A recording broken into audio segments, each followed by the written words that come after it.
And a happy May the 4th to you guys. Thank you for being here at Echo Base Network. Today we're looking at everything that just happened in Tales of the Empire. What a great day. Get to wake up and watch some really good, high-quality Star Wars animation. After all, this is where Dave Filoni is the most successful, in my opinion, and I think in the majority of most Star Wars fans. But was there really a payoff? Was it really good? Did he deliver? We're going to break down the 6-episode arc of Tales of the Empire. The first 3 episodes are the tales of Morgan Elsbeth. Now, to be truthful, I wasn't very excited about her story. I was more excited and looking forward to Barriss Offee's. But did that change after watching? Was I right about my preconceptions? Let's get into exactly what happened, and following the breakdown of the entire season, I'll be back to give you my final thoughts, both the positives and the negatives, and I want to know, do you agree? Let's go. Tales of the Empire. The season just dropped, and we were finally able to watch all 6 episodes. Star Wars has just incorporated a significant Ahsoka antagonist into the storyline of Star Wars Rebels through the new series Tales of the Empire. Released by Lucasfilm on Star Wars Day 2024, Tales of the Empire delves into the previously undisclosed origins of Morgan Elsbeth, played by Diana Lee Inosanto, and resolves the lingering mystery of Barriss Offee's, portrayed by Meredith Salinger, fate after the Clone Wars. This latest addition to the Star Wars universe bridges important narrative gaps for both characters while shedding light on Elsbeth's clandestine involvement in the events of Star Wars Rebels. Across the initial trio of episodes in Tales of the Empire, Morgan Elsbeth's descent into the dark side is unveiled, tracing her journey to her most recent live-action appearance in 2023's Ahsoka, commencing with General Grievous's ruthless decimation of the Night Sisters of Dathomir, with Elsbeth emerging as one of the few survivors. The series progresses to her subsequent role as magistrate on Corvus. It's here that Morgan Elsbeth's undisclosed influence on Star Wars Rebels is disclosed. In the Chronicles of Star Wars Rebels, the Empire's production of the formidable TIE Defender centered on Lothal posed a significant threat to the rebellion during seasons 3 and 4. These advanced TIEs nearly overshadowed the Death Star's Project Stardust as a top military priority. However, rebel sabotage of the Empire's fuel depot on Lothal led to the abandonment on the Defender project, halting production indefinitely. Nonetheless, Tales of the Empire exposes that despite offering her planet and people for the Empire's TIE Defender production, Elsbeth's proposal was rejected by Moff Isdane and his cohorts. Undeterred by this initial setback, Elsbeth's ambitions find her unexpected ally in Admiral Thrawn. Following her rejection by Moff Isdane, Thrawn, recognizing her potential and the value of her TIE Defender designs, offers his support to Morgan Elsbeth. This revelation draws the direct line between Morgan Elsbeth's alignment with Thrawn, and it also clarifies Thrawn's involvement in the TIE Defender program depicted in Star Wars Rebels. Though absent from Star Wars directly, Elsbeth's connection to the TIE Defender initiative is a significant narrative revelation for the animated series, showcasing her pivotal, albeit shadowy, role. This revelation also provides a coherent backstory for the alliance between Thrawn and Elsbeth, crucial to Thrawn's eventual return to the galaxy, as depicted in Ahsoka. Moreover, it sheds light on Elsbeth's role as magistrate on Corvus, previously unexplained in The Mandalorian, revealing her people's plight as laborers for the Empire's military endeavors. Now, I gotta tell you guys, watching it gripped me right from the very beginning. Young Morgan Elsbeth at war with General Grievous and the battle droids, it was really good. It was dark, it was ominous, there was lots of death going on. They put you right into the war, and you see the terrible loss. And there were some scenes in the 3 episodes for Morgan Elsbeth that were just really gripping. Like the older lady, the mountain lady. She basically goes sonic boom. And she's like, just because I don't fight doesn't mean that I'm not capable. It was so good. Such a compelling story watching Morgan Elsbeth.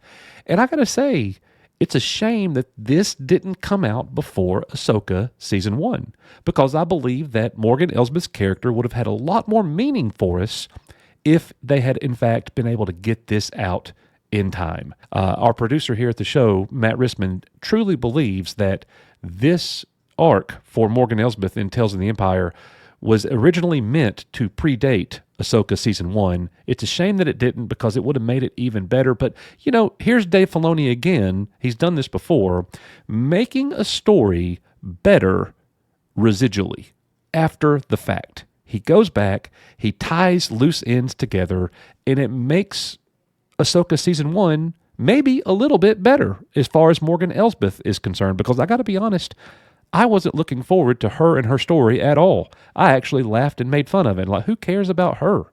Oh my gosh. Come on, Dave. Pick somebody else. Anybody. Well, I was wrong. It was really good. So that was the first half of Tales of the Empire. What about the one that I was looking forward to the most? Barriss Offee. Barriss Offee, portrayed by Meredith Salinger, is a character deeply embedded in Star Wars lore. Initially introduced in the prequel trilogy, Barriss is depicted as a Jedi Padawan during the Clone Wars era.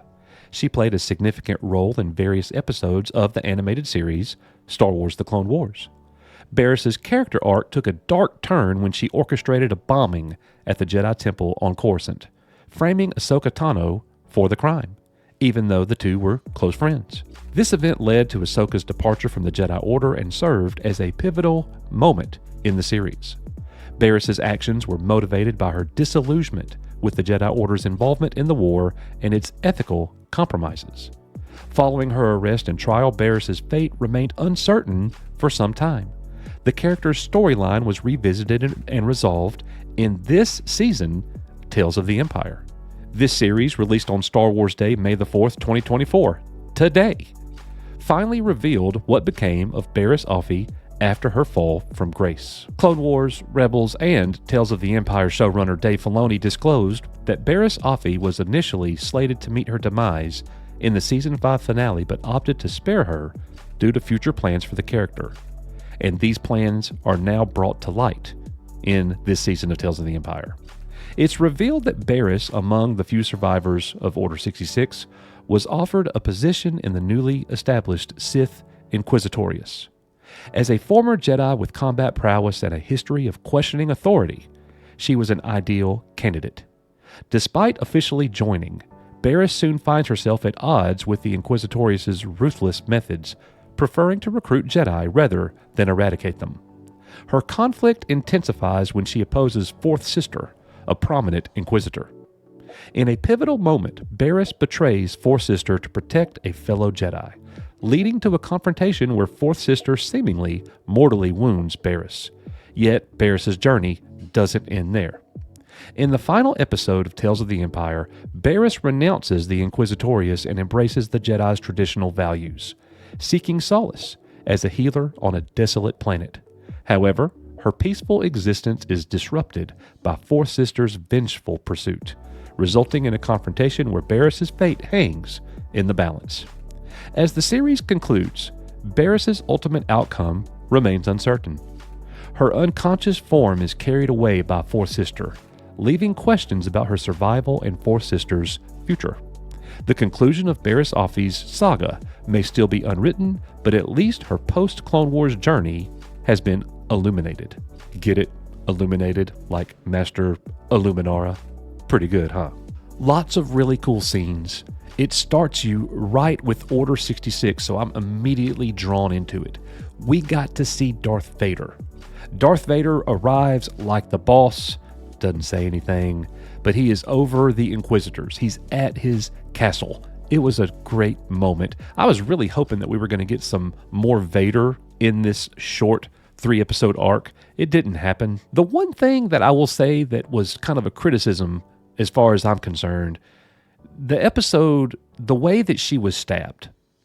I mean, here we go again with another person being stabbed by a lightsaber, and whether she died or not hangs in the balance. And here's the thing, you have to assume that she didn't die because they didn't give her a death scene.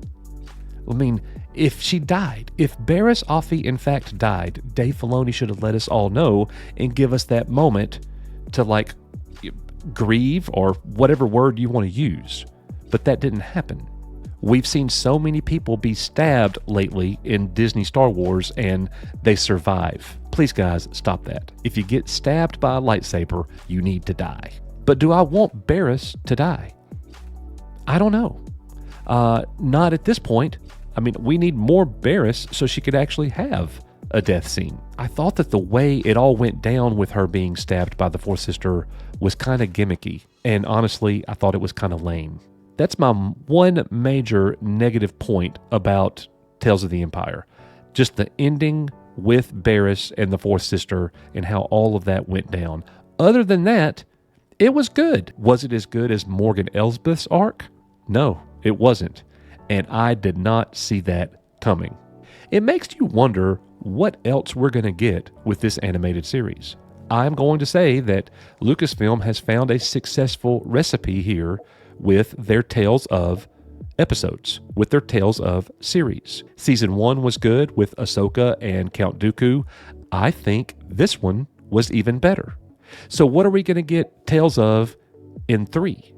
There's going to be a third season of it. It's too successful for it not. It's really, really good. As a matter of fact, it's some of the best Star Wars that Dave Filoni and Lucasfilm has given us in recent years. This right here was better than The Mandalorian Season 3 and Ahsoka Season 1, in my opinion. So anyways, guys, I hope that you enjoyed it. Let me know in the comments what you thought about the entire season. What was your favorite moment? Do you agree with me about the fate of Barriss and how all of that went down? Just kind of left that one muddy for me. But let me know in the comments. Hope you guys have a great May the 4th. May the 4th be with you. We are, you are, Echo Base Network. We'll see you guys on the next one.